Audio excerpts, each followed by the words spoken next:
नमस्कार, जय हिंद दोस्तों। द नेक्स्ट पेज पर आपका स्वागत है। दोस्तों, हम बात करेंगे आज अनूप सिंह दहिया जी से। ये हरियाणा पुलिस में एसपी के पद पर कार्यरत है और कुश्ती में इन्होंने द्रोणाचार्य अवार्ड भी हासिल किया हुआ है महामहिम राष्ट्रपति प्रणब मुखर्जी द्वारा। सर, स्वागत आपका हमारे चैनल पे। धन्यवाद। सबको नमस्कार। सर, सबसे पहले आप अपने बारे में बताइए। मैं 1982 में जो है हरियाणा पुलिस में भर्ती हुआ था और उसके बाद में मैंने कुश्ती शुरू की थी पुलिस में जाने के बाद, और मैं एशिया तक खेल का आया हूँ। नेशनल में 2 बार का गोल्ड मेडलिस्ट हूँ और 2 बार ब्रॉन्ज मेडल लिए। 7 साल मैं भारतीय कुश्ती टीम का सदस्य रहा हूँ। उसके बाद 2000-2001 में मैं NIS के लिए भेज दिया गया। पटियाला में पुलिस की तरफ से ही भेजा गया था। तो 2001 में ही मुझे भारतीय कुश्ती टीम का कोच लगा दिया गया। उसके बाद मैं लगातार भारतीय कुश्ती टीम का कोच रहा। बीच में 3-4 साल मुझे पुलिस ने वापस बुला लिया था। लेकिन 2011 में मैं दोबारा फिर भारतीय कुश्ती टीम का कोच लगा दिया गया और 2015 तक लगातार लास वेगास में जो वर्ल्ड चैम्पियनशिप हुई थी रेसलिंग की, उसमें भी मैं भारतीय कुश्ती टीम का कोच था। इसके बीच में 2 ओलंपिक भी आए हैं, उनमें भी मैं कुश्ती कोच रहा हूँ। और 2015 में मुझे महामहिम राष्ट्रपति श्री प्रणब मुखर्जी द्वारा द्रोणाचार्य अवार्ड से नवाजा गया था। और 2014 में महामहिम श्री प्रणब मुखर्जी के द्वारा ही मुझे राष्ट्रपति पुलिस मेडल से नवाजा गया था। 1992 में मुझे स्टेट स्पोर्ट्स अवार्ड भी दिया गया था। मैंने अपनी ज़िंदगी में जो है ना मेहनत से करके खाना सीखा है और मैं मेहनत को ही सबसे पहले सब कुछ मानता हूँ। Hard work beats talent when talent does not work hard. मैं टैलेंट को भी जो है इसके बाद में मानता हूँ। सबसे पहले जो है मेहनत है। जो आदमी मेहनत करता है भगवान उसकी मेहनत को कभी नहीं रोकते। सर, पुलिस की नौकरी करते समय क्या क्या चुनौतियाँ आती हैं आपके सामने? पुलिस की नौकरी की अगर चुनौतियों को आप पूछोगे तो पुलिस की नौकरी चुनौती भरी है। पुलिस में 2 तरह के आदमी आते हैं, एक शिकायतकर्ता और एक जिसकी शिकायत की जाती है, विक्टिम और एक्यूट। शिकायत करने वाला कहेगा मेरे साथ ये हुआ है, जो आरोपी है वो कहेगा जी मैंने नहीं किया, इसने मेरे साथ किया है। उसमें से भी पुलिस को एक छांटना पड़ता है, देखना पड़ता है, तफ्तीश करनी पड़ती है कि असली जो है असलियत क्या है, सच्चाई क्या है। वो देखने के लिए पुलिस को जो है हार्ड वर्क करना पड़ता है, फील्ड में घूमना पड़ता है। पब्लिक भी जो है झूठ बोल देती है, पब्लिक से भी सच्चाई निकलवानी पड़ती है कि असल सच्चाई क्या है और सच्चे आदमी को न्याय मिले। ये पुलिस के लिए एक बहुत बड़ी चुनौती है कि उसने न्याय दिलाना चाहिए। न्याय कई बार जो है पुलिस भी वंचित रह जाती है न्याय दिलवाने से, झूठ के कारण। वो पुलिस की गलती नहीं, वो समाज के व्यक्ति, कुछ व्यक्ति ऐसे होते हैं जो एक दोषी की तरफ ही हो जाते हैं। वो कहते हैं जी इसने अपराध किया ही नहीं, इसने अपराध किया ही नहीं, हमको गवाही देते हैं। कोर्ट जो है, न्यायालय, हमारा न्याय परिसर भी जो है वो भी गवाही को मानता है, सबूत मांगता है। कई बार जो है पुलिस से सबूत जुटाने में सक्षम नहीं हो पाती, उसके भी कई कारण हैं। काफ़ी तो पुलिस से बहुत अच्छा कार्य कर रही है हमारी पुलिस में। कोई ये एक हरियाणा की बात नहीं, पूरे हिंदुस्तान की पुलिस की बात है। पुलिस को जो बहुत मेहनत करनी पड़ती है और कई बार ऐसा हो पाता है कि पुलिस की आंखों में भी धूल झोंक दी जाती है, जी असलियत ये है, असलियत ये है। क्योंकि शरीफ आदमी का कभी झुंड नहीं होता और बदमाशों के हमेशा झुंड मिलेंगे। शरीफ आदमी जो होगा समाज में, उसके साथ बहुत कम आदमी मिलेंगे आपको। यहाँ इसके विपरीत जो है, जो अपराधी क्रिमिनल टाइप के जो आदमी होंगे, उसके साथ क्रिमिनल ही आदमी जुड़े हुए होंगे। शरीफ आदमी वाले आदमी टूट सकते हैं, क्रिमिनल के आदमी नहीं टूटेंगे। ये पुलिस के लिए बड़ी चुनौती है, उसको एक सच्चाई पे लाना। दूसरी बात, जैसे गश्त करना, पीसीआर खड़ी करना, कहीं डकैती है, कहीं कुछ भी है। एक पुलिस की कमी बहुत है हमारी पुलिस के अंदर, नौजवानों की, अफसरों की कमियां हैं, जो कि एक आदमी को लगातार 20-20, 22-22, 10-10, 15-15 घंटे ड्यूटी करनी पड़ती है। उस आदमी को अपना घर भी देखना होता है, एक पर्सनल भी उसकी कोई लाइफ है। लेकिन मैं मानता हूं कि पुलिस वाले की पर्सनल लाइफ कुछ भी नहीं मानते लोग, जबकि पूरे समाज में वो भी एक समाज का प्राणी है। बिल्कुल। पुलिस भी एक पुलिस अधिकारी, पुलिस कर्मचारी, वो भी एक समाज के तत्व हैं, ऐसी बात नहीं है, समाज से जुड़े हुए हैं। लेकिन समाज के जो आदमी हैं वो उसको पुलिस समझते हैं। क्या उसको उसकी लाइफ नहीं है क्या? उसकी भी लाइफ है, उसका भी घर है, उसका भी सब कुछ चलता है। लेकिन ये कोई नहीं मानता। पुलिस का आदमी चाहे 24 घंटे ड्यूटी देता हो, नौकरी करता है, क्या बात है, तनख्वाह लेता है। अरे भाई, तनख्वाह तो और महकमे भी लेते हैं, जो 8 घंटे की ड्यूटी करते हैं। हमारे दफ्तर बाबू हैं, वो भी तो तनख्वाह लेते हैं, पुलिस वालों से ज़्यादा लेते हैं। हमारे टीचर भी हैं, वो बहुत हैं। एक पुलिस वाला ये थोड़ा है भाई 24 घंटे ड्यूटी करेगा उसकी तनख्वाह लेता है, वो भी अपने एक नॉर्मल तनख्वाह ही लेता है। 8 घंटे की नौकरी की तनख्वाह लेता है, लेकिन ड्यूटी उसको 24-24 घंटे भी करनी पड़ सकती है। यहाँ तक कि मैंने खुद लगातार 28 घंटे की ड्यूटी, कई बार मेलों में, इस तरह की बातों में, मतलब जैसे भी आंदोलन चल रहे हैं, इस तरह ड्यूटी तो है, कहीं कुछ हो रहा है, कहीं कुछ हो रहा है। पुलिस की बहुत चुनौतियाँ हैं। पुलिस की चुनौती मतलब हल भी नहीं हो सकती। नौकरी ऐसी है, बहुत कठिन नौकरी है पुलिस की, आसान नौकरी नहीं है। लेकिन ये मन के सोचने की बात है। जिस आदमी के मन में सेवा भाव है उसके लिए नौकरी आसान हो जाती है, और जिसके मन में सेवा भाव नहीं रहता उसके लिए नौकरी कठिन हो जाती है। बाकी पुलिस में मैं ये मानता हूँ कि पुलिस के अंदर रह के जो आदमी समाज की सेवा कर सकता है और किसी भी विभाग में नहीं कर सकता, किसी भी विभाग में नहीं कर सकता। मैं पुलिस को जो है कि समाज के लिए बहुत अच्छा विभाग मानता हूँ, बहुत अच्छा, कि समाज की हर पल सेवा करने वाला, उनके साथ देने वाला पुलिस विभाग जैसा कोई भी विभाग नहीं है। सर, पुलिस समाज के विकास में क्या क्या योगदान कर सकती है? पुलिस समाज के लिए, अगर समाज को सुरक्षा दे पाती है पुलिस, तो इससे अच्छा और क्या योगदान होगा। पूरी सुरक्षा दे रही है पुलिस। उसकी कहीं, मैंने पीछे भी, आप भी देख रहे होंगे, कई बार ऐसे कोरोना के अंदर जो 24 घंटे जो कहे है, सरकार भी कहती है घर के अंदर रहो, और पुलिस को कहती है तुम घर से बाहर रहो। तो पुलिस को घर से बाहर रहना पड़ रहा है, पुलिस ही कंट्रोल कर रही है सब। जबकि समाज जो है वो घर के अंदर, क्या पुलिस भी तो आदमी है, उसके अंदर भी तो वो 5 तत्व हैं। 5 तत्व से पुतला बनता है, वो सब 5 तत्व, पुलिस वाला 5 तत्व का बना हुआ है। वो कोई और किसी तत्व से नहीं बना हुआ कि भाई पुलिस वाला जो है कोई रोबोट बन रहा है या कुछ और है। उसके भी ये है, जल, वायु, मिट्टी, आकाश, अग्नि, इनसे ही पुलिस वाला बन रहा है।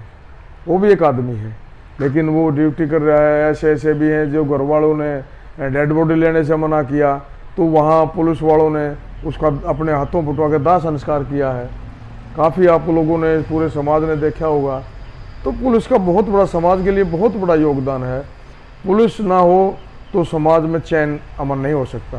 पूरा चैन अमन लाने में पुलिस का बहुत बड़ा सहयोग है। और जब दुनिया सोती है तो बॉर्डर के ऊपर 2 फौज पहरा देती है और इंटरनल में पुलिस पहरा देती है। जबकि बॉर्डर, हमारी जो देश की सुरक्षा है वो मिलिट्री के हाथ में है, बीएसएफ के हाथ में है, और जो हमारे देश की इंटरनल सुरक्षा है वो पुलिस के हाथ में है। तो जब दुनिया सोती हो तो पुलिस जागती है। बिल्कुल सही बात है।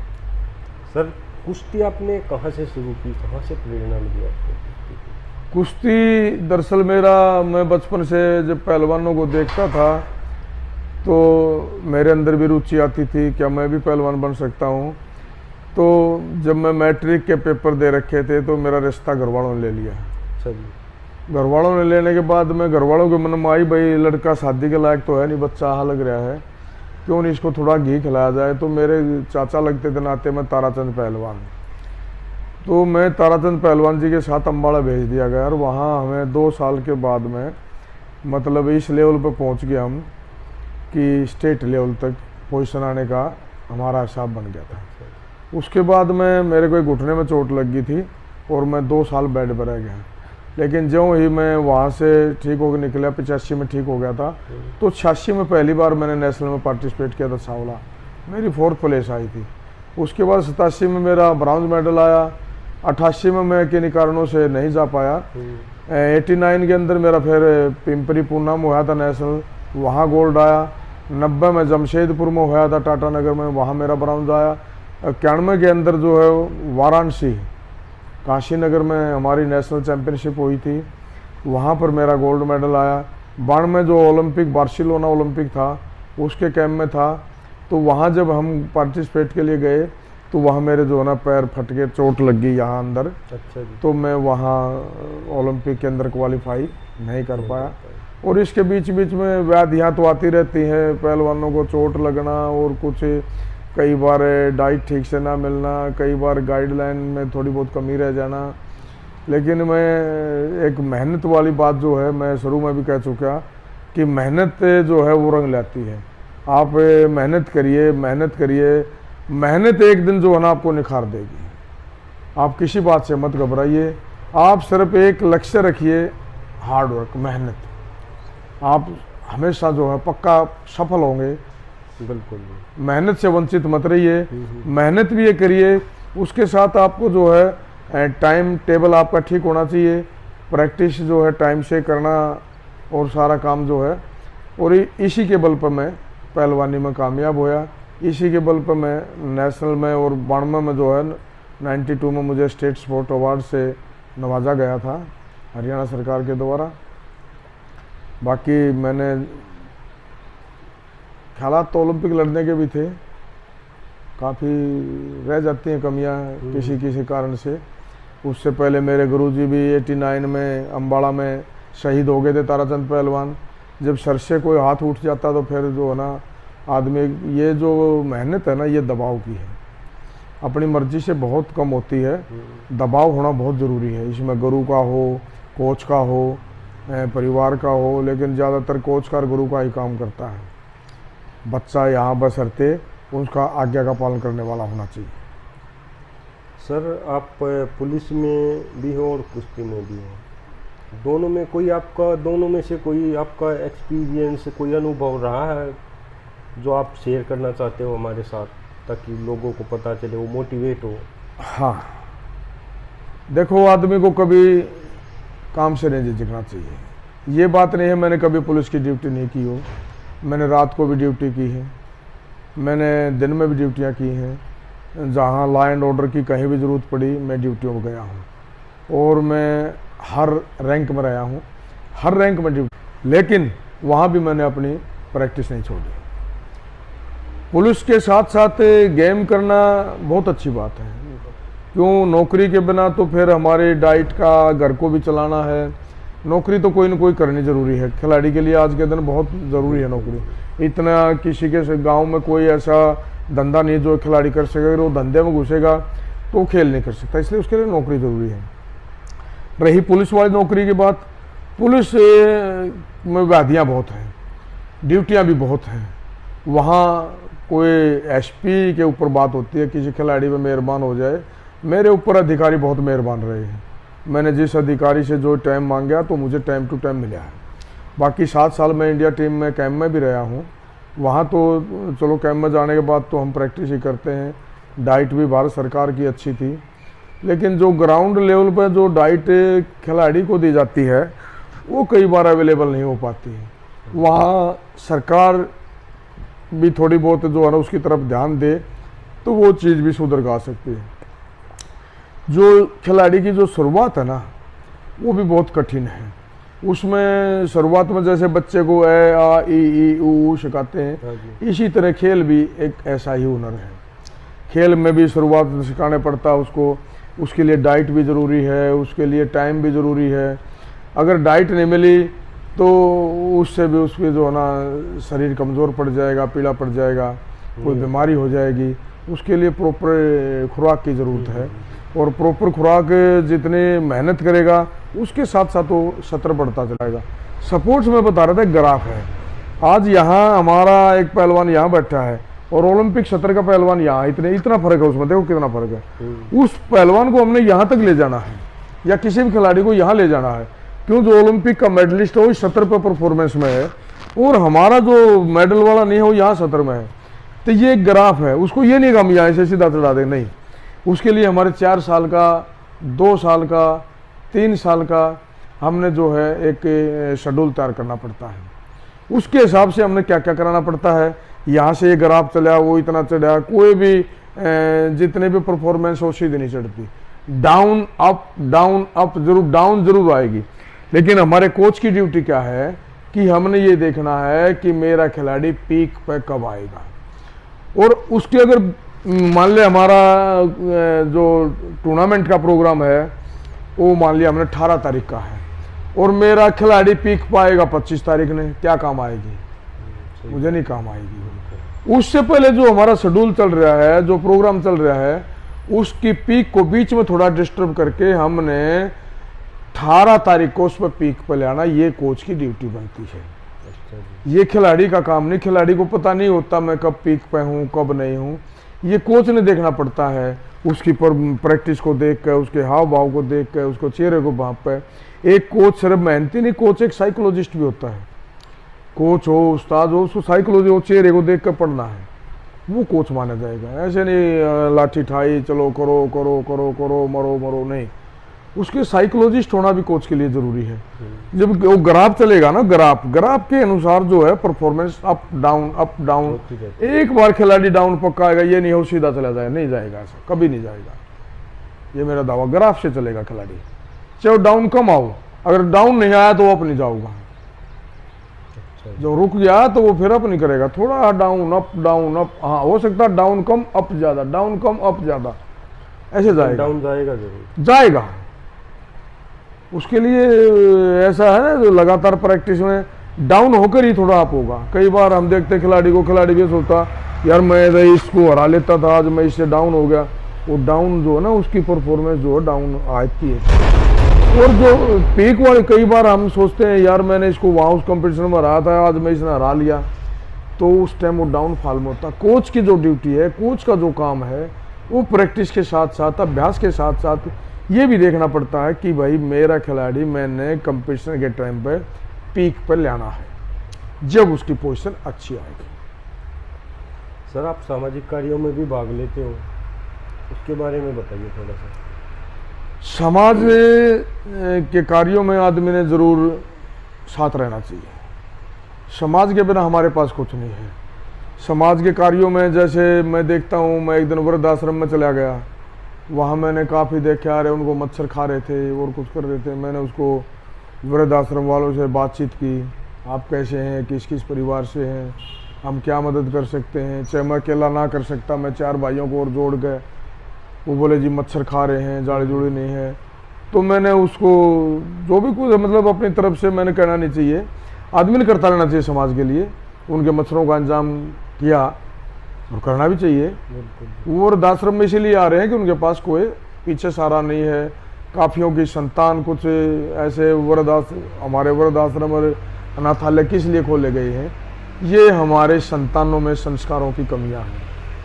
कुछ संतान ऐसी हो जाती हैं जिसमें संस्कार नहीं होते, अपने माँ बाप को धक्का मारे निकाल देते हैं बाहर। वो संतान कभी भी कामयाब नहीं होगी, बिल्कुल कामयाब नहीं होगी। उसको भी एक दिन निकलना पड़ेगा। माँ बाप से बढ़कर कोई आश्रम नहीं है, कोई धाम नहीं है। मैं तो ये कहता हूँ माँ बाप भगवान है घर में। अगर किसी को मिलते हैं तो आदमी नसीब वाला है जिसके घर माँ बाप है, जिसके पास माँ बाप है। और ये हमें कभी नहीं कहना चाहिए कि माँ बाप मेरे पास रहते हैं। मैंने काफ़ी आदमी सुना भाई पिताजी माताजी कैसे हैं, हाँ मेरे पास रह रहे हैं। मैंने मेरी माँ 100 साल की होकर मरी है और आज मैं गाँव में रह रहा हूँ। मैं गांव में, मेरा रहने का कारण क्या, शायद कोई हिंदुस्तान का एसपी ऐसे रैंक का होगा जो गांव में रहता होगा। मेरा रहने का कारण ये है कि मैं अपनी माँ के पास था। मेरी माँ जीवित थी। अभी 26 फरवरी को मेरी माँ 2021 में एक्सपायर हुई है। उसकी उम्र भी लगभग 100 साल के आसपास होगी थी और चलते ही हार पाया। उसने तो हमारे से पानी भी नहीं मांगा, लेकिन फिर भी मैं अपनी माँ के पास था, मेरे बच्चे अपनी दादी के पास।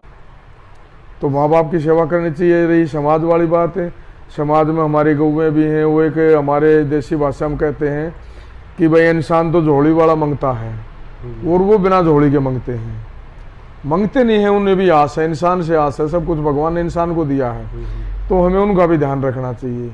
हमारे जैसे भाई कुत्ते भी हैं, ये भी पशु मारते हैं, अनाथालय हैं, बिल्ली भी हैं, किसके सारे हैं? इंसान के सारे, सब जीव इंसान के सारे हैं, उनका भी हमें ध्यान रखना चाहिए। चिड़िया हैं, जानवर हैं, वो किसके सारे खाते हैं?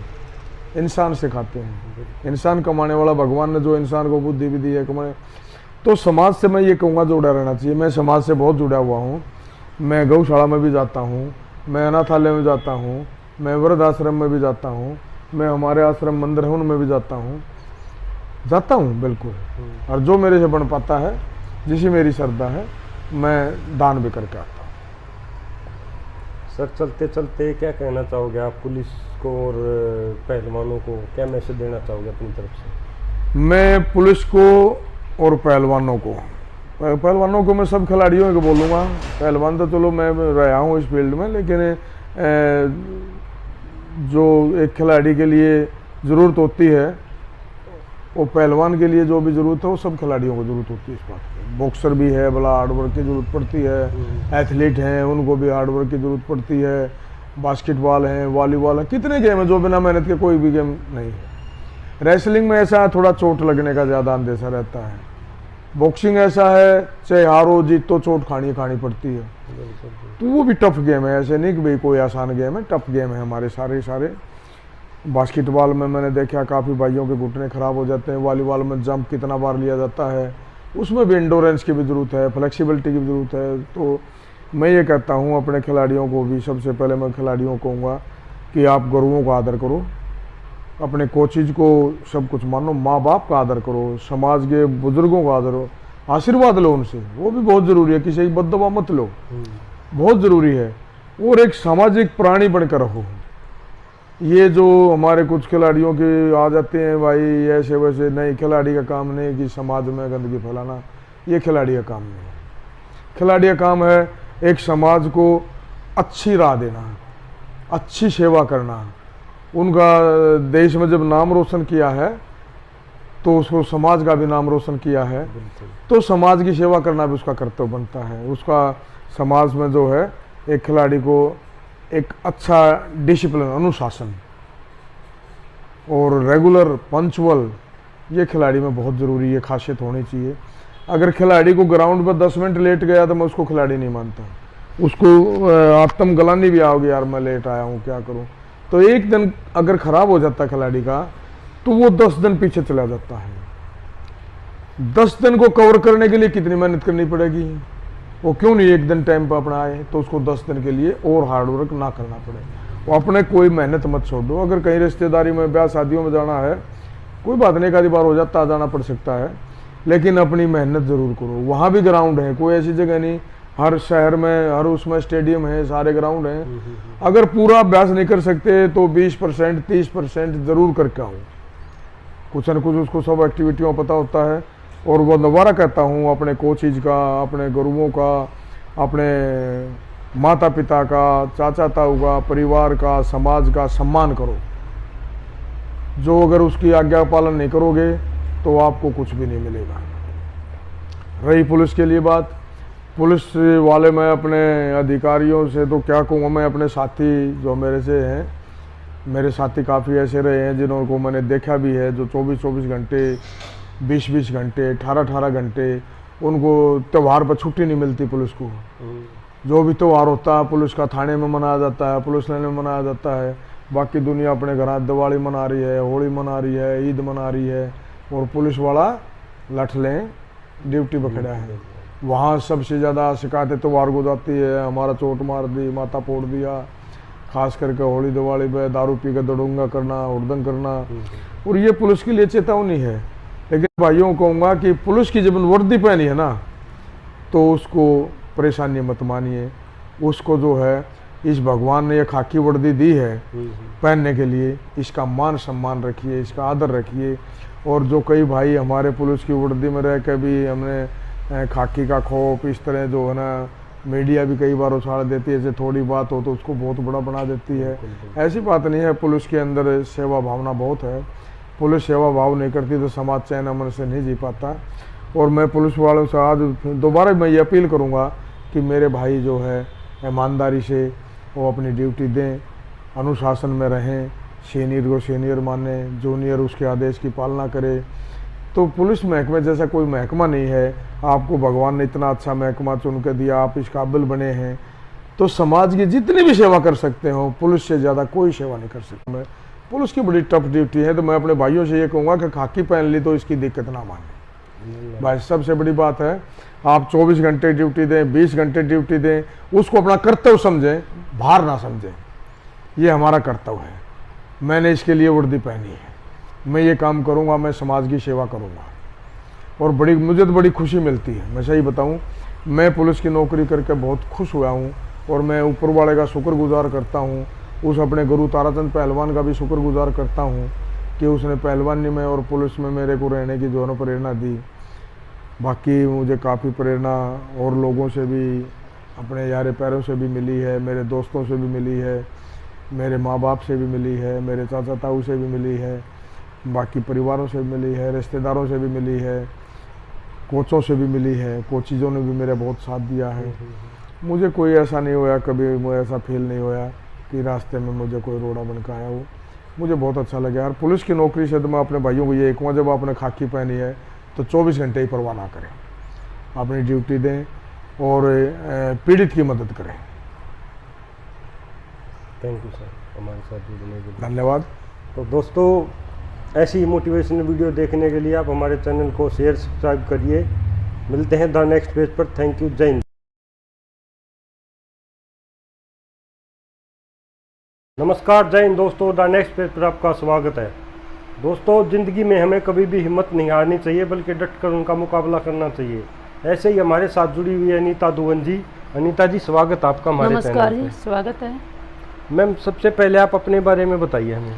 सर, मैं अनीता दुहन, गांव कटवाल, डिस्ट्रिक्ट सोनीपत से हूं और मैं हिंदी लेक्चरर के पद पर कार्यरत हूं। वर्तमान पोस्टिंग मेरी GSSS नगर स्कूल है, जो कि गोहाना तहसील में पड़ता है, डिस्ट्रिक्ट सोनीपत पड़ता है। और शुरू से ही मैं खेलों और पढ़ाई में अव्वल रही हूँ।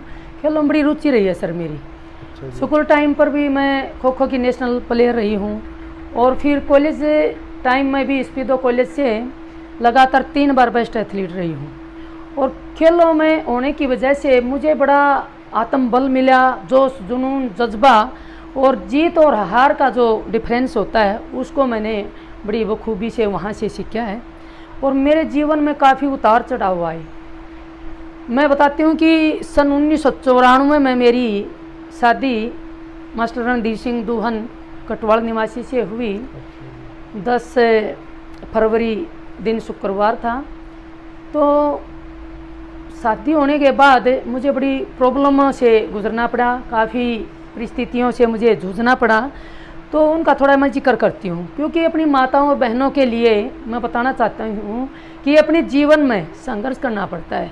संघर्ष के बगैर हमें कुछ भी प्राप्त नहीं होता। अगर प्राप्त जल्दी हो जाता हो तो उसकी महत्ता के बारे में नहीं पता चलता। तो मैं अपने जीवन के बारे में थोड़ा ये अपनी निजी पर्सनल लाइफ के बारे में बताना चाहती हूँ, शेयर करना चाहती हूँ कि शुक्रवार का दिन था और 1998 वर्ष में मैं बताती हूँ कि रात के 2 बजे मुझे पेट में अचानक बड़ी पीड़ा हुई, बड़ा असहनीय दर्द हुआ। तो मैंने सास से बताया उठ करके सुबह कि मेरे को ऐसे ऐसे प्रॉब्लम है। तो सास ने भी कोऑपरेट किया उस समय और कहा कि भी डॉक्टर के ले जाते हैं। घर की गाड़ी थी और मास्टर जी यहाँ पर लेकर आए गोहाना कलादीप नर्सिंग होम, यहाँ पर मेरे को एडमिट करवा दिया। तो अल्ट्रासाउंड की रिपोर्ट हुई तो डॉक्टर साहब ने कह दिया कि बड़ी भाई जो एक्टोपिक केस बोलते हैं, ट्यूब में प्रेगनेंसी थी सर। मुझे पता नहीं था, इस बारे में कभी ना सुना ना देखा, ना कुछ ऐसा केस कभी सुनने में आया, ना मुझे इस तरह का कोई ज्ञान था। तो डॉक्टर साहब ने बताया कि भाई आपकी तो नस फट गई है और बड़ी परेशानी है और सीरियस मामला है। तो डॉक्टर साहब के कहने पर भैया अब क्या होगा, इलाज दो भाई। तो कहने लगे कि आपका ऑपरेशन होना है मैडम, फटाफट जल्दी से जल्दी मैं तैयारी कर देती हूँ। डॉक्टर साहब रोहतक से आएंगे, ऑपरेट करेंगे वो। फिर हमने कहा कि रोहतक से आएंगे, हमारे पास गाड़ी थी तो इतना वेट कहाँ करते, काफ़ी घंटे हो चुके थे, 4 बज चुके थे शाम के। तो फिर डॉक्टर को यहाँ बुलाएंगे, हो सकता है कुछ भी ज़्यादा टाइम लग जाए, सीरियस मामला था। तो फटाफट हम यहाँ से हमारे को मतलब डिस्चार्ज किया गया और रोहतक पीजीआई में मेरे को एडमिट करवा दिया गया। और 8 साढ़े 8 बजे तक इमरजेंसी में मेरे को जिस तरह एज ए ऑपरेशन थिएटर के लिए मेरे को भेजा गया कि ऑपरेशन होना ही है, ये तो सीरियस काफ़ी मैटर हो गया है। और मैं बिल्कुल बेहोश हो चुकी थी उस टाइम। मेरी ये नब्ज भी यहाँ से छुट करके यहाँ जा चुकी थी। बता रहे हैं भाई, मेरी सास मेरे साथ थी और मेरे हस्बैंड थे, तो ये भी रोने लग गए थे उस समय। काफ़ी हताश हो गई थी, अब क्या होगा, अभी मुश्किल से बच पाएगी। ऐसी स्थिति में मुझे नहीं पता क्या हुआ क्या नहीं। तो ऑपरेशन हो चुका था और मैं जो ही होश में आई, मेरे आस पास मेरे परिवार वाले थे, तब मुझे पता लगा भाई ऐसा हुआ। तो फिर मैंने हिम्मत नहीं आ रही, कोई बात नहीं, परमात्मा की मर्जी है और जो भी हमारे दुख तकलीफ है उनको हम सहन करेंगे। और उन परिस्थितियों से मैं उभरी। और जो भी सामाजिक ताने बाने होते हैं, पारिवारिक या फिर समाज के आस पड़ोसी या रिश्तेदार, उन सभी तानों बानों से, अवसाद से बिल्कुल सुनना पड़ा मुझे। मैं ये नहीं कह सकती मैं छुती रही, मैंने सुना, मैंने उस परिस्थिति में अपने आप को संभाला भी। क्योंकि अगर दुनियादारी की हम रीति रिवाज को देखकर ऐसे तंग होने लगे तो हम अपनी लाइफ जीना भूल जाएंगे। मैंने ये सोचा कि परिस्थितियों से उभरना है और संघर्ष करके सफल भी होना। मुझे बड़ा आत्मविश्वास था इस बात का और परमात्मा पर पूरा भरोसा था, क्योंकि मैं धार्मिक प्रवृत्ति की रही हूँ, व्रत उपवास भी किए, मंदिर में भी जाती थी। परमात्मा से, मन से और आत्मा से एक रिलेशन मैं समझती हूँ, क्योंकि मुझे परिस्थितियों का पहले से आभास हो जाता है। एक देवीय शक्ति मैं मानती हूँ, उसकी मुझ पर कृपा अवश्य रही है। क्योंकि स्वप्न के माध्यम से वो जो परिस्थिति मेरे साथ हुई ऑपरेशन वाली, मेरे को रात को ही सारा सब कुछ सिस्टम दिख चुका था और वही मेरी असलियत लाइफ में ऐसे ही हुआ। तो उस समय के बाद मैं काफ़ी पता लगा भाई परमात्मा कोई चीज़ है। लेकिन उसके बाद बिल्कुल दर्दनाक स्थिति कह सकती हूँ मैं, पीड़ाजनक स्थिति कह सकती हूँ और अपने आप एक अपमानित सी स्थिति में मैं आ गई। क्योंकि उसके बाद भी 1998 के बाद भी काफ़ी ट्रीटमेंट लिया, देसी दवाइयाँ ली, आयुर्वेद का इलाज लिया, एलोपैथी का इलाज लिया और होम्योपैथी का इलाज लिया। और सारा मैं कहूँ 10 साल तक मैंने क्या क्या परहेज नहीं किया और कहाँ कहाँ जा कर के दर दर की ठोकरें खा करके हॉस्पिटलों में मैंने वेटिंग में खड़े हो करके अपना इंतज़ार करके अपना इलाज करवाया सर। लेकिन उस इलाज से मुझे कुछ भी नहीं मिला। बिल्कुल इलाज करवा के आ जाते थे, परहेज करते थे, दवाइयाँ टाइम पर लेना, ये नहीं खाना, वो नहीं पीना। काफ़ी इन परिस्थितियों से मैं दुखी हो चुकी थी। लेकिन फिर भी अपने आप को, आत्मबल को, आत्मविश्वास को मैंने बनाए रखा और परमात्मा पर भरोसा रखते हुए मैं मतलब 5 मई 2004 को बेटी को जन्म दिया और माँ का दर्जा मेरे को उस दिन मिला। और मैं अपने आप को संपूर्ण नारीत्व के रूप में, जो एहसास होता है औरत का, तो एक ये जो बांझपन की कालिमा मेरे ऊपर लगी हुई थी, भाई बच्चे नहीं जन सकती स्त्री, चाहे कितनी पढ़ी लिखी हो, संस्कारी हो, गुणवान हो, शुद्धि हो, शरीफ हो, कितने ही बड़े ऊंचे ओहदे पर हो, तो उस नारी में जब इतने गुण होते हुए भी एक अवगुण, मतलब एक कमी के कारण या देरी के कारण समाज हमारे को तिरस्कृत कर देता है, वैसी नज़रों से देखने लगता है।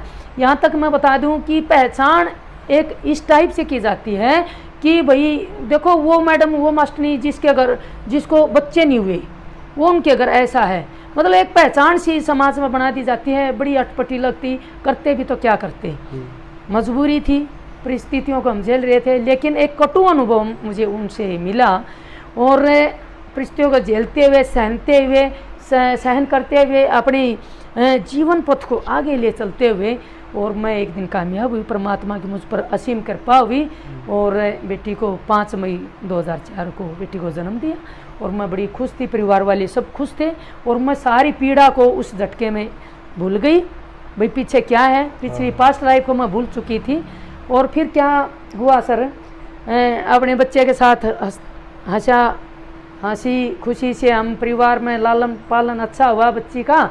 और लेकिन समाज में फिर भी एक थोड़ी ये बात आने लगी कि क्या है, एक लड़की तो है, मतलब वो लड़के की चाह मुझे ना होकर के भी मुझे एहसास दिलाया गया कि भी अभी भी अनकम्प्लीट लेडी है, क्योंकि लड़कियों को जन्म नहीं दे पाई। तो फिर दोबारा फिर वही सिलसिला चालू हुआ इलाज लेने का, फिर डॉक्टरों का जाना, फिर दाएं बाएं जाना, देसी नुस्खे लेना, फिर वो वापस फिर वही मेरी ज़िंदगी रिपीट हुई। लेकिन फिर भी मुझे कोई सफलता हासिल नहीं हुई। लेकिन यहाँ को आना शिफ्ट किया हमने 2013 में, और यहाँ आते ही 15 दिन के बाद ही मेरे को परमात्मा ने चमत्कार एक स्वप्न के माध्यम से दिखाई दिया, और मुझे पूर्ण विश्वास हो गया कि अब मेरे खुशी के दिन आने वाले हैं और डबल खुशी होने वाली है। बिल्कुल मुझे पता लग गया था कि स्वप्न के माध्यम से कि बेटा ही होना है। तो मैं श्योर हो चुकी थी परमात्मा की मालिक है, उसको बार बार मैं नमस्कार करती हूँ, चमत्कार को नमस्कार करती हूँ और उस पर आस्था बनाए रखती हूँ। तो फिर वही हुआ कि 6 अप्रैल 2014 को बेटे ने जन्म लिया। यहीं गुहाना का जन्म है। बड़ी खुशी मनाई गई, सारे परिवार में रिश्तेदारों में बड़ी खुशी का माहौल था, और उस परमात्मा का शुक्रिया अदा करती हूँ बार बार।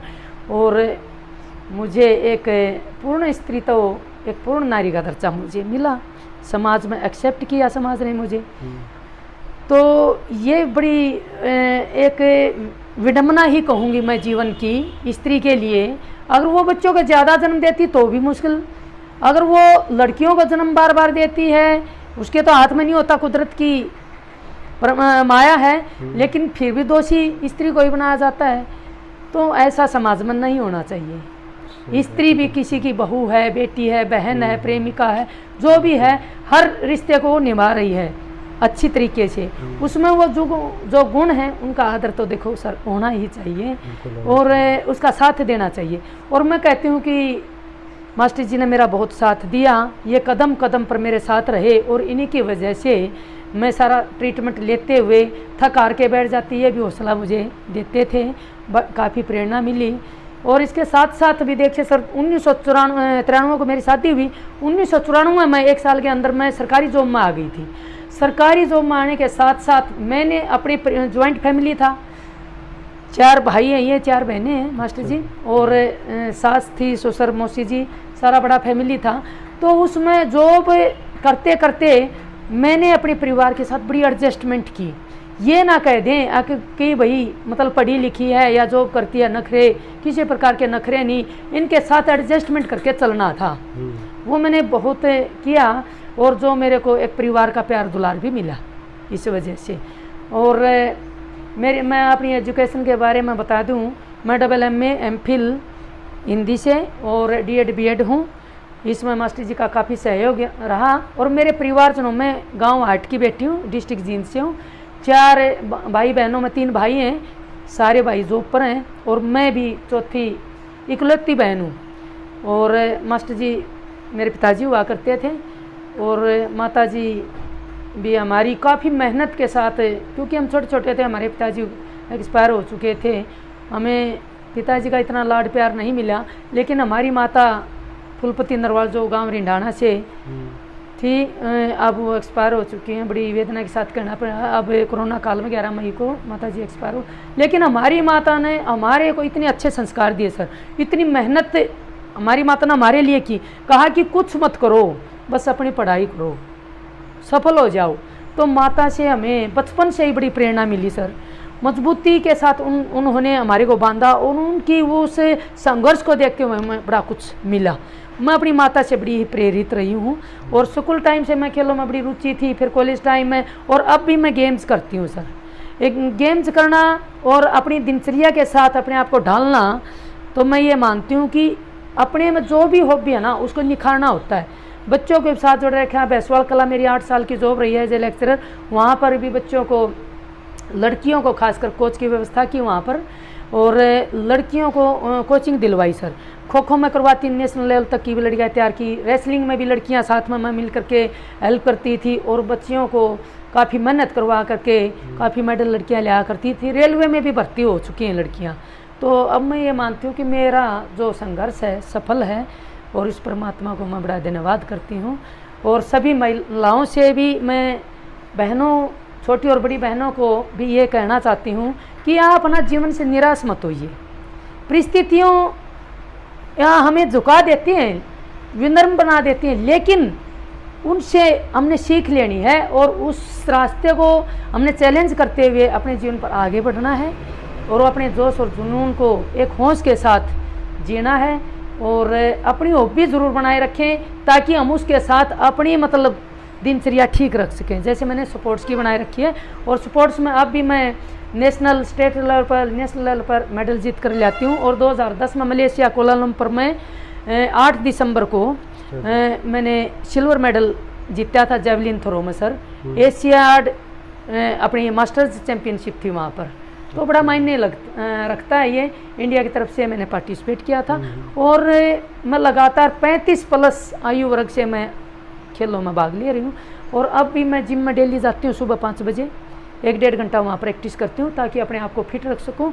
क्योंकि मेरे देखो आपको मैं बता दूँ, रियलिटी बता रही हूँ, 4-5 ऑपरेशन हो चुके हैं। सर्जरी छोटी नहीं बड़ी सर्जरी है, क्योंकि बेटा भी सिजेरियन हुआ, बेटी भी मुझे सिजेरियन हुई और बेटी से पहले ये सर्जरी हो गई थी, एक्टोपिक केस जिसे बोलते हैं, ट्यूब में प्रेगनेंसी हो गई थी। मैं बता रही हूँ वहाँ मेरा ऑपरेशन हुआ था, 3 ऑपरेशन मेजर ऑपरेशन हो गए। बेटे के बाद भी फिर मेरे को थोड़ी दिक्कत आ गई थी, एक ऑपरेशन वहाँ हुआ। और छोटी मोटी ये जिस तरह लेप्रोस्कोपी है, जांच है, ये तो छोट छोट मैं मानती नहीं, गिनती नहीं करती।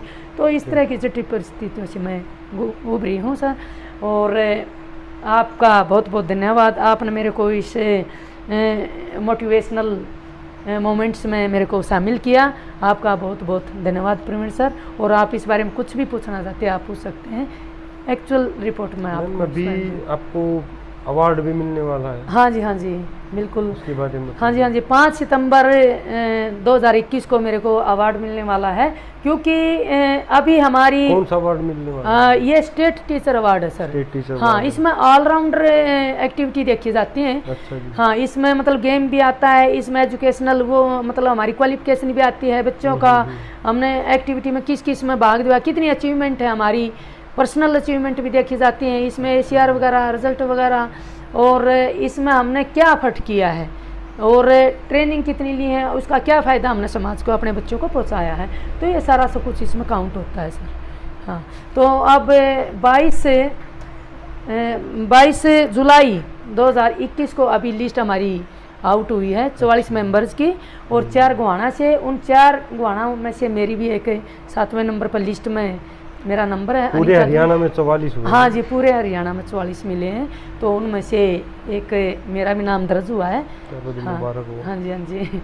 तो गवर्नर साहब हमें सम्मानित करेंगे, संडे पड़ता है 5 सितंबर 2021 को पंचकुला में हमें सम्मानित करने जा रहे हैं। तो हरियाणा सरकार का भी, हमारे डिपार्टमेंट का भी, हमारे मतलब स्टाफ का भी और जो हमारे मुखिया रहे हैं उनका भी सहयोग रहा है सर। सभी का मैं तहे दिल से धन्यवाद करती हूँ, शुक्रिया करती हूँ कि उन्होंने पहचाना और इस काबिल समझा। मैम, हमारी माताओं बहनों को क्या बताओगे आप, क्या कहोगे चलते चलते? अपनी माताओं और बहनों को सबसे पहले मैं दोबारा फिर नमस्कार करती हूँ। मैं बहनों से कहना चाहूँगी कि किसी भी परिस्थिति से घबराना नहीं है, ठीक है, उसका मुकाबला करें और अपने विवेक से उस परिस्थिति को मतलब अनुभव करते हुए, उसको फेस करते हुए उस स्थिति से अपने आप को उबारें, निकलें उससे। अपने आप को उसमें विचलित मत कर देना और विचलित कर करके अपने आप को ऐसे डिसीजन मत ले लेना कि जिसमें हम लाइफ में ही ना रहें।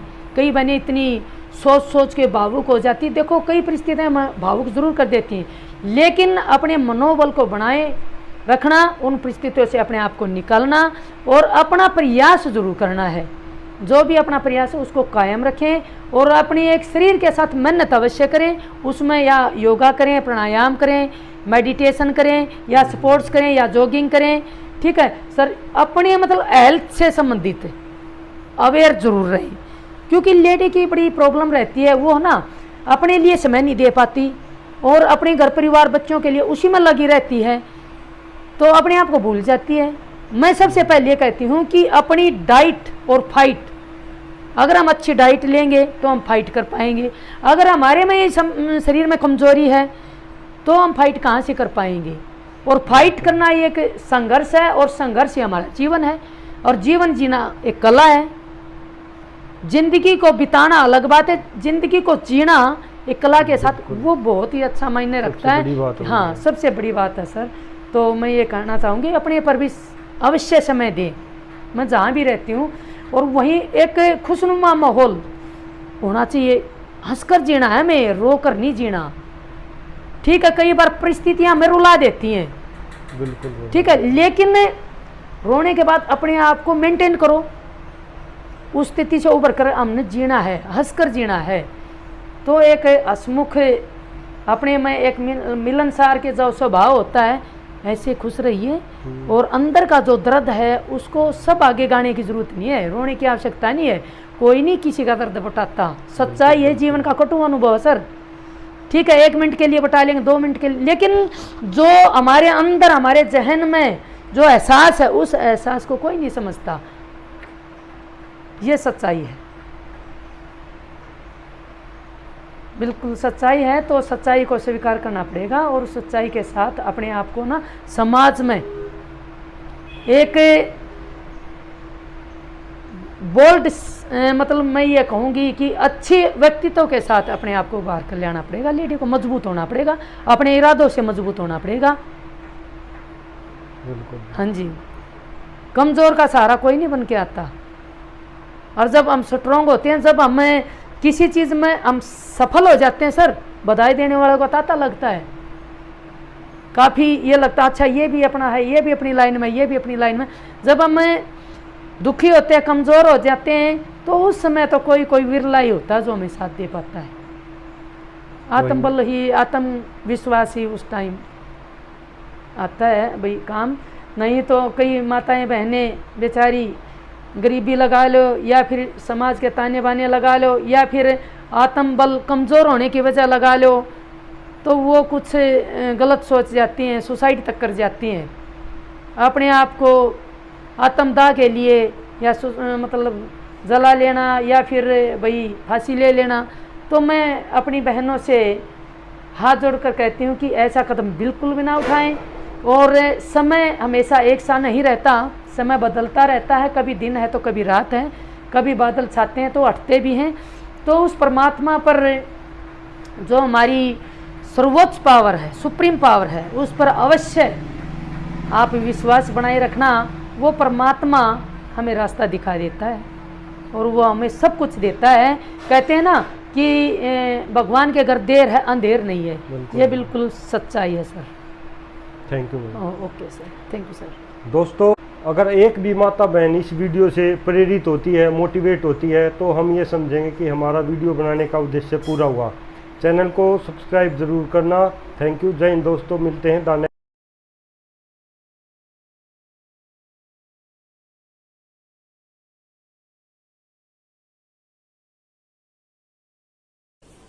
नमस्कार, जय हिंद दोस्तों, द नेक्स्ट पेज पर आपका स्वागत है। दोस्तों, जिंदगी में कुछ आदमी ऐसे होते हैं जो एक से ज्यादा काम करते हैं, वो अपने आप को बिजी रखना पसंद करते हैं। ऐसे ही बात करेंगे हम भाई आशीष से, जिन्होंने अपनी जिंदगी में एक से ज्यादा काम किए हैं। जैसे रक्तदान के बारे में काम किया है, हरियाणवी संस्कृति के लिए काम किया है, पर्यावरण के लिए भी काम किया है, और कोई किस्सा बना देते हैं खाकी का। दोस्तों, इससे पहले मैं आपको बता दूं, अगर आपको भी हमारे चैनल पे कोई मोटिवेशनल स्पीच देनी हो, या आपकी जिंदगी में कुछ ऐसा घटित हुआ हो जो आप बताना चाहते हो, जिससे लोग जागरूक हों, तो आप हमारे कमेंट बॉक्स में कमेंट कर सकते हैं, हम आपसे संपर्क कर लेंगे। और अगर चैनल पे नए हो तो चैनल को सब्सक्राइब करो, वीडियो अच्छी लगे तो उसको लाइक करो। आशीष भाई, स्वागत है आपका हमारे। बहुत बहुत धन्यवाद। आपने कई काम किए हैं अपनी लाइफ में, एक से ज्यादा। तो सबसे पहले आप रक्तदान के बारे में बताएं हमें। रक्तदान आपने कहाँ से शुरू किया था? काफी साल पहले मैं अपने बड़े भाई साहब के पास चंडीगढ़ गया था। वहां मैंने किसी को खून की कमी से तड़पते देखा था, तब मैंने पहली बार रक्तदान किया था। उसके बाद में मैं 2006 में गुरु श्रेष्ठ श्री द्रविड़ दैया जी के संपर्क में आया, जो उस समय सोनीपत रेड क्रॉस सोसाइटी में जिला प्रशिक्षण अधिकारी थे। तब तक मैं एक साधारण रक्तदाता था, किसी को जरूरत पड़ गई उसके लिए खूनदान कर दिया। उस समय उन्होंने मुझे सिखाया कि दूसरों को रक्तदान के लिए कैसे जागरूक करूं। तब मैं दूसरों को जागरूक करने लग गया। ऐसे ही बातों बातों में 2009 आ गया। 2009 में गुरुजी फिर यहाँ हमारे गांव में आए। उन्होंने आदेश किया कि रक्तदान शिविर लगा दो। तो मैं अपने अपने युवा साथियों से बात की तो हमने रक्तदान शिविर लगाया और बस तब से रक्तदान का सिलसिला चल ही रहा है। कितने कैंप लगवाए, कितने शिविर रक्तदान शिविर लगवाए आपने? 100+ कैंप हो चुके हैं। अच्छा, कितने यूनिट रक्त आता है, रक्तदान मतलब आता है उसमें? अलग अलग है, किसी कैंप में 12 यूनिट भी खूनदान हुआ है और किसी कैंप में 100+ भी हुआ है।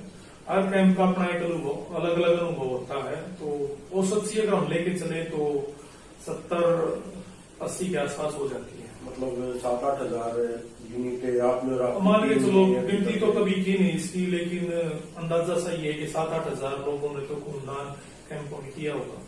और वैसे आपके पास कॉल वगैरह आती है रक्तदान के लिए? ऑन डिमांड हमारे पास बहुत सारी कॉल होती है, रोज कॉल आती है अलग अलग क्षेत्रों से। ज्यादातर जो कॉल्स होती हैं वो रोहतक मेडिकल कॉलेज की, कानपुर मेडिकल कॉलेज की और दिल्ली के अलग अलग हॉस्पिटलों की, एनसीआर जो हॉस्पिटलों की। कुछ लोग देश के अलग अलग कोने से आते हैं यहाँ अपना उपचार करवाने, और कुछ लोग विदेशों से भी आते हैं जो दिल्ली में अपना उपचार करवाते हैं। तो रोज कॉल आती है। कितनी रक्तदान यूनिट आपने ऑन डिमांड वाली कितनी करवा दी? हमारी टीम की माध्यम से ये मान के चलो आप कम से कम 7-8 हजार के करीब। 7-8 हजार ये होगी, 7-8 हजार आपने शिविर में होगी। तो मतलब 14-15 हजार यूनिट आप लोगों ने दान करवाई है उन लोगों के लिए। हाँ, हमारी जो टीम है वो अलग अलग जगह काम करती है। तो टीम के माध्यम से ये मान के चलो कि अब तक कम से कम मैं मानूं तो 15,000 यूनिट खून, चाहे कैंप में या ऑन डिमांड। दोस्तों 15,000 यूनिट कम नहीं होती अगर आप देखोगे तो हिसाब से। आपने कितनी बार ब्लड डोनेट किया, कितनी बार? मैंने खुद जो अभी तक रक्तदान किया है वो होल ब्लड और प्लेटलेट्स लगाकर अब तक 117 बार किया। 117 बार ज्यादा नहीं है। ज्यादा नहीं, लेकिन दोस्तों हमारे लिए बहुत बड़ी बात है, क्योंकि हम 117 पता नहीं क्या मानते हैं। एक स्वस्थ आदमी है ना 3 महीने में रक्तदान कर सकता है। होल ब्लड अगर करे तो 3 महीने में, और प्लेटलेट्स करे तो मेडिकल साइंस के अनुसार साल में 24 बार है। वैसे इसमें कुछ समस्याएं भी आती है, आप जैसे ऑन डिमांड करवाते हो या शिविर लगवाते हो? समस्याएं ही समस्याएं हैं। समस्याएं जीवन का एक अंग है, उनसे घबराना नहीं है, उनका सामना करना है अपनी सद्बुद्धि से। होता क्या है, जब पहले हम किसी गांव में कैंप लगाते थे तो वहां के लोग विरोध करते थे। यहाँ तक कि खुद मेरी माँ ने भी विरोध किया है, खूनदान किया तो घर से निकाल दूंगी, क्योंकि उनको जानकारी नहीं थी। वो ये समझते थे कि खूनदान करने से कमजोरी आती है।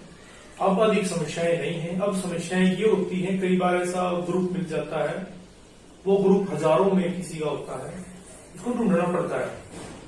उस आदमी को ढूंढो, इस ग्रुप का आदमी कौन है, फिर उस आदमी को वहां तक पहुंचाना जहां उसकी जरूरत है। ज्यादा समस्याएं बड़ी नहीं आई कभी, और बस ऐसा ही है, कोई बड़ी समस्या। कुछ फायदे होते हैं रक्तदान के? खूनदान करने के जो खुद के फायदे होते हैं कि हमारे शरीर में जो रोग होते हैं उनका हमें पता चल जाता है, रोग आने से पहले या रोग थोड़ा बहुत आने के बाद। हमारे खून की जो जांच होती है उससे हमें पता चल जाता है हमारे शरीर में कोई रोग आ चुका है या आने वाला है। और खुद जो हम खूनदान करते हैं उससे क्या होता है, जो कई प्रकार की बीमारियां उनसे बच जाते हैं, जैसे हृदय रोग है। क्योंकि खूनदान करने से ना ब्लड का सर्कुलेशन ठीक रहता है, खून में गड्ढापन नहीं आता, और गड्ढापन नहीं आता तो हृदय के रोग नहीं होते। दूसरा ये है कि एक बार जो हम खूनदान करते हैं उसके 3 अलग अलग हिस्से कर दिए जाते हैं। एक बार दान किया गया खून 3 लोगों का जीवन बचाता है। हमारे शास्त्रों में और हमारी संस्कृति में उल्लेख आता है दान का। दान करना हमें बचपन से ही सिखाया जाता है, और किसी को जीवन दान करने से बड़ा कोई दान नहीं है। एक बार हम खूनदान करके 3 जीवन बचाने का पुण्य प्राप्त करते हैं। इससे ज्यादा लाभदायक मैं तो कुछ मानता नहीं कि मेरे किए गए खून से अगर किसी के परिवार का जीवन रोशन हो रहा है, किसी के परिवार का सदस्य उनके बीच में है, इससे बड़ा दान, इससे बड़ी खुशी मैं कुछ नहीं मानता। अच्छा, पर्यावरण के बारे में बात करें तो आपने इंडिया गेट पर पेड़ बांटे हैं लगा के, कैसे उसके बारे में बताएंगे? होता क्या है, वर्ष 2018 में मेरी कमांडो में पोस्टिंग आ गई और मुझे इंडिया गेट पर डेप्यूट कर दिया गया। तो वहां पर लोग प्लास्टिक के डिब्बे, बोतलें और वो थैलियां, वो कुछ खा के पी के वहां फेंक रहे थे। उनको देख के मुझे बड़ा गलत महसूस हुआ कि तो गंदगी फैला रहे हैं। मैंने कुछ दिन तो वो कबाड़ा उठा के डस्टबिनों में डाला। सरकार ने वहां सफाई की बहुत अच्छी व्यवस्था कर रखी है, जगह जगह पे डस्टबिन रखे हुए हैं, सफाई कर्मचारी 24 घंटे वहां रहते हैं। लेकिन फिर भी गंदगी तो फैलती है। एक आदमी ने यहाँ फेंक दिया, सफाई कर्मचारी जो काम कर रहा है तब तक वो यहाँ पड़ा रहेगा। तो मैंने कुछ समय तो उनको उठा के डस्टबिन में डालता रहा। फिर मैंने सोचा इसका सदुपयोग किया जाए। बस वो उठा के अपने इकट्ठा करना शुरू कर दिया, प्लास्टिक की बोतलें, डिब्बे, थैलियां। बरसात का मौसम नजदीक आ गया। मैंने उन बोतलों को काट के उन डिब्बों में मिट्टी भर के अपने वहां रखे थे। कुछ पौधे ऐसे होते हैं जो तोड़ के कहीं लगा दो, पौधे वो उगने में शुरू हो गए, फिर फूल आ गए। कुछ ऐसे पौधे थे जैसे जामुन का था, बरसात के मौसम में वहां बीज पड़े हुए थे, या गांव से मैं ले जाता उनमें लगा देता। तो कुछ तो मैंने पौधे अपने वहां रखने शुरू कर दिए, जो उनमें फूल आए तो बड़े सुंदर लगे। लेकिन जब उनकी संख्या बढ़ने लगी तो विचार किया इनका क्या किया जाए। ऐसे ही एक दिन रात को हम ड्यूटी पर खड़े हुए थे, मैं और मेरे कमांडो मित्र स्वर्गीय श्री राहुल त्रिपाठी जो आज दुनिया में नहीं है। हम दोनों रात को ड्यूटी पर खड़े थे, तो वहां कोई अपना जन्मदिन मनाने आया था। मेरे भी मन में आया कुछ दे दूं इनको। तो मैंने वहां से एक पौधा गमला उठाया, उनको हैप्पी बर्थडे बोलते हुए दे दिया। वो बड़े खुश हुए, जिनका जन्मदिन था चले गए फोटो लेके। बस तभी से ये मुहिम चल गई कि पौधे बांटने लगे। वहां ज्यादातर पौधे रात को बंटते थे, जन्मदिन लोग मनाने आते या कोई रास्ता पूछता। इसी कड़ी में 2018 की दिवाली वाले दिन तत्कालीन कमिश्नर साहब श्री अमूल्य पटनायक जी हमें मिठाइयां भेंट कर रहे थे, हमारा हौसला बढ़ा रहे थे। तो उन्होंने मुझे मिठाई का डिब्बा दिया, देखते हुए बोले दिवाली की शुभकामनाएं जवान। मैं बोला सर आपको भी। तो अचानक से मेरे मुंह से निकल गया, सर मैं भी आपको कुछ देना चाहता हूँ। वो चौंक गए एकदम से, क्या? मैं गया, एक पौधा उठाया। पौधा था पीपल का, कहीं ऐसी जगह से उखाड़ा था, वहां पे वो सुरक्षित नहीं था या गंदगी में था। वो पौधा मैंने उनको थैली में था, उनको भेंट किया सर दिवाली पर मेरी तरफ से छोटा सा उपहार। सीपी साहब अचानक से चौंके हुए थे कि उनका हाथ मेरी कमर पे आया, मेरी कमर थपथपाई उन्होंने। वाह बहुत बढ़िया, ये तो कहां से लेके आया? तो मैंने कहा सर ये छोटी सी नर्सरी है मेरी, यहाँ ऐसे लोगों ने गंदगी फैला रखी कि मैं रख दिया। उन्होंने जो मेरी पीठ थपथपाई तो मेरे अंदर एक नई ऊर्जा आ गई। सेनापति का हाथ एक सिपाही की कमर पर है, वो उसको थपथपा रहे, बहुत बड़ी बात है।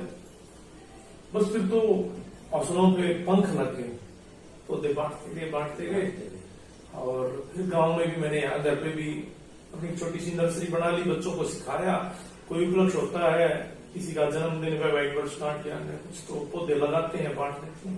हरियाणवी संस्कृति के बारे में भी आपने थोड़ा सा बताएं, योगदान किया है। वो चूरमा प्रतियोगिता के बारे में भी बताएं। वो हरियाणवी संस्कृति और जो चूरमा प्रतियोगिता थी उसका मैं आपको वर्णन करूं तो वर्ष 2020 में हमारे साथी, हमारे बड़े भाई साहब सेना से सेवानिवृत्त हैं, भाई शमशेर सिंह दैया, जिनको दमन फौजी के नाम से जाना जाता है, वो खरखोदा क्षेत्र के पिपली गांव से हैं। मैं ड्यूटी पर था तो मैं वहां चूरमा खा रहा था। खाते खाते मैंने एक फोटो क्लिक कर दिया। मेरे मित्र उत्तर प्रदेश के रहने वाले थे, सुदीप तोमर, वो चूरमा लेके आए थे घर से। मैंने वो फोटो क्लिक किया और सोशल मीडिया पे डाल दिया। थोड़ी देर बाद मेरे पास एक पोस्टर आता है व्हाट्सएप पे, उसमें लिखा होता है 14 नवंबर 2020 दिवाली के उपलक्ष्य में चूरमा खाओ इनाम पाओ प्रतियोगिता, और मुख्य अतिथि कमांडो आसिफ दैया। मैं चौंक गया, यार ये क्या सिस्टम कर दिया ये। वो फोटो मुझे भेजा था दमन फौजी भाई साहब ने। मैंने उनको कॉल किया, ये क्या कर दिया भाई साहब, क्या मजाक कर रहे हो? भाई साहब बोले ये मजाक नहीं है, ये प्रतियोगिता करेंगे। भाई ये भी कोई प्रतियोगिता होती है क्या? प्रतियोगिता ऐसी होती है कि दौड़ो, कूदो, क्रिकेट खेलो, बैडमिंटन खेलो, स्विमिंग करो, साइकिल चलाओ, ये भी कोई प्रतियोगिता है? तो बोले है, होगी। उसमें लिख रखा था विश्व की पहली प्रतियोगिता। मैं कहा भाई साहब मैंने तो कभी सुना नहीं, देखा नहीं। बोला देखेंगे। मैं ड्यूटी करके जब आ रहा था तो मैं उनसे मिला, रास्ते में लंबी बातचीत हुई तो उन्होंने बताया ये हमारा जो युवा है या जो हमारी उम्र के जो है वो भटक रहे हैं अपने मार्ग से। चूरमा हमारा इतिहास है। प्राचीन काल में भी जब हमारे योद्धा जंग में जाते थे तो रानियां उनको चूरमा भेंट करती थी, उसका भी आपको इतिहास में वर्णन मिलेगा। और मेरी माता जी भी जब मम्मा के घर से आती थी तो चूरमा लेके आती थी दादा के लिए, वहां मेरी नानी जी बनाती या माता जी लेके आती। घी, गुड़ और अन्न तीनों चीजों का इसमें मिश्रण होता है। तीनों चीज मिलने के बाद वो अपने आप में पौष्टिक आहार होता है। आजकल का युवा जो कबाड़ा खा रहा है, उसको उस कबाड़े से बचाने के लिए, अपनी संस्कृति के लिए, उन युवाओं के स्वास्थ्य के लिए भाई साहब ने ये प्रतियोगिता रखी। मैंने उसको प्रमोट किया, तो बस वो प्रतियोगिता होगी। उसके बाद में अब तक 6 प्रतियोगिताएं हो चुकी हैं। फिर क्या हुआ, अब जो प्रतियोगिता हुई, या इससे पहले का मैं आपको वाक्य बताऊं तो भाई साहब ने मुझे धोती, कुर्ता और पगड़ी भेंट करी। उपहार नहीं कहूं मैं, उनको आशीर्वाद कहूं, तो भाई साहब ने मुझे आशीर्वाद दिया, धवल फौजी ने। मैं बड़ा खुश हुआ, लेकिन मुझे अजीब सा भी लगा, इस उम्र में यार मैं धोती बांधूंगा क्या, मैं बूढ़ा आदमी हूं। भाई साहब मेरे बस की बात नहीं है। भाई साहब बोले कि धोती बांधना, पगड़ी बांधना कोई बुजुर्गों की पहचान नहीं है, ये हमारी संस्कृति है, तो इसको बांध। एक डोका भी लाए फिर हम, बस वहीं से वो मुहिम चल गई हरियाणवी संस्कृति के लिए, अपना डोका पगड़ी लिए। अब जो प्रतियोगिता हुई थी चूरमा की, उसमें भाई साहब ने लिख दिया कि हमारी जो माताएं बहनें दामन चुंदड़ी में आएंगी, या पुरुष जो है वो धोती पगड़ी में आएंगे, उनसे हम एंट्री फीस नहीं लेंगे। एंट्री फीस तो एक नॉमिनल चार्ज है, बस नामात्र का सहयोग सा, और वो भी उन्होंने निःशुल्क कर दिया। क्योंकि हमारे बुजुर्ग धोती बांधते थे वैज्ञानिक प्रमाण उसके, बहुत सारी बीमारियों से बचते थे, जो वो यहाँ बांधते थे ना। वो पगड़ी बांधते थे तो पगड़ी का मतलब हेलमेट, उनको जंग लड़नी है, या बरसात से, धूप से, सर्दी से बचना है, या कहीं जरूरत पड़ेगी कुछ बांधने की तो पगड़ी खोल के बांध ली, या कोई डूब रहा हो तो पगड़ी डाल के उसको बचा लिया। ये वैज्ञानिक प्रमाण है हमारे। अच्छा, किस्सा खाकी का में आपको सम्मानित किया गया इससे दिल्ली पुलिस द्वारा, उसके बारे में बताएं थोड़ा सा। किस्सा खाकी का की मैं अगर आपसे बात करूं तो मेरे विभाग के अधिकारियों ने क्या किया, हम जवानों का हौसला बढ़ाने के लिए या समाज में ये दिखाने के लिए कि हमारा विभाग क्या क्या करता है, एक श्रृंखला शुरू कर दी पॉडकास्ट 16 जनवरी 2022 से। पॉडकास्ट शुरू कर दिया वर्तिका नंदा जी की आवाज में। वर्तिका नंदा जी को इस विषय में शायद ऐसा कोई ना ना जानता हो, तिनका तिनका तिहाड़ जिन्होंने पुस्तक लिखी थी। वर्तिका नंदा जी की आवाज में पॉडकास्ट शुरू किया। हर सप्ताह एक पुलिस वाले की कहानी उसमें प्रसारित की गई, और वो पुलिस वाला जिसने पुलिस के लिए पुलिस वर्क किया हो, सामाजिक कार्य किया हो, सृष्टि के लिए कार्य किया हो, जीवों के लिए कार्य किया हो, आउटस्टैंडिंग वर्क जिसने किया है, उसकी कहानी उसमें प्रसारित की गई। जिसमें रक्तदान और पर्यावरण के लिए मेरी भी कहानी प्रसारित की गई थी। जब इस पुस्तक का 1 वर्ष पूरा होने वाला था तो उसमें 50 कहानियां पूरी हो चुकी थी। उस 50 कहानियों के संग्रह को एक पुस्तक का रूप दिया गया। उस पुस्तक का शीर्षक है किस्सा खाकी का। उसका विमोचन हमारे सीपी साहब श्री संजय अरोड़ा जी ने अभी 16 जनवरी 2023 को किया है, जिसमें मेरी भी कहानी प्रसारित की गई है, छापी गई है, और उससे सीपी साहब ने हमें सम्मानित किया है वो पुस्तक हमें भेंट कर। और हमारे लिए बड़े गर्व का विषय है कि एक सेनापति जिसको हम मंच पर टीवी में देखते हैं, वो हमारा सेनापति जब एक सिपाही को उसकी कहानी भेंट करते हैं या उसको कोई सम्मान भेंट करते हैं तो हमारा उससे हौसला बढ़ता है। तो वो थी एक पुस्तक जिसका नाम था किस्सा खाकी। अच्छा, आपने कई काम किए हैं, तो कहाँ कहाँ किस किस में मतलब आपको सम्मानित किया गया है, कौन कौन सी जगह से? मेरे लिए जो सबसे बड़ा सम्मान है प्रवीण जी, वो सबसे बड़ा सम्मान है मेरा गांव। यहाँ के छोटे छोटे बच्चे, मेरी माताएं, मेरी बहनें, मेरे युवा साथी जो मुझे सामने से बोलते हैं। मुझे कई बार तो यूं महसूस होता है कि ये गलत है। कई बार बुजुर्ग आदमी मुझे सामने से बोलता ना तो मुझे यूं महसूस होता है कि नहीं, मुझे पहले इनको नमस्ते करनी चाहिए थी। इससे बड़ा सम्मान मेरे लिए कुछ नहीं है कि जिस मिट्टी में मैं पैदा हुआ ना, उस मिट्टी से मुझे जो सम्मान मिल रहा है उससे बढ़कर सम्मान शायद कहीं नहीं है। इस सम्मान के अलावा जब मैं इस गांव से बाहर निकला हूं तो वर्ष 2019 में मुझे रेड क्रॉस द्वारा कांस्य पदक, ब्रॉन्ज मेडल से सम्मानित किया गया है। उसके अलावा 2022 में 14 जून को विश्व रक्तदाता दिवस के अवसर पर मेरे विभाग द्वारा मुझे सम्मानित होने का अवसर प्राप्त हुआ। ये सम्मान मुझे मेरे आदरणीय आयुक्त महोदय ने दिया। उसके बाद उसके अगले ही दिन 15 जून 2022 को रेड क्रॉस सोसाइटी द्वारा शतक वीर रक्तदाता से सम्मानित किया गया। उसके बाद में अभी 16 जनवरी 2023 को हमारे आदरणीय श्री संजय अरोड़ा जी सीपी साहब द्वारा किस्सा खाकी का पुस्तकें, हमारी जो कहानियां हैं वो भेंटकर हमें सम्मानित किया गया। और अगर मैं बात करूं सामाजिक संस्थाओं की जो अलग अलग क्षेत्रों में काम कर रही हैं, उनके किए गए कार्य बड़े सराहनीय हैं। कोई गौ सेवा के नाम पे कार्य कर रहा है, कोई जरूरतमंदों की शादी उपचार में काम कर रहा है, कोई रक्तदान में काम कर रहा है, कोई पर्यावरण में काम कर रहा है। विभिन्न संस्थाओं से लगभग हजारों की संख्या में समृति चिन्ह, मेडल्स, पगड़ियां इत्यादि से अब तक जो है सम्मान प्राप्त हुआ है। अभी चलते चलते क्या कहना चाहोगे आप अपने भाइयों को या यूथ को, क्या मैसेज देना चाहोगे आप? मेरा संदेश नहीं है, निवेदन है मेरे युवाओं के लिए। मेरा युवा आज जिस राही पर चल रहा है उसी पर चलता रहे। जिस राही का अर्थ मैं अगर स्पष्ट करूं तो एक युवा थे राकेश शर्मा, एक युवा थी हमारी बहन स्वर्गीय कल्पना चावला, हमारी एक बहन है सुनीता विलियम्स। इन तीनों ने इस धरती से उठकर अंतरिक्ष में हमारा तिरंगा फहराया है।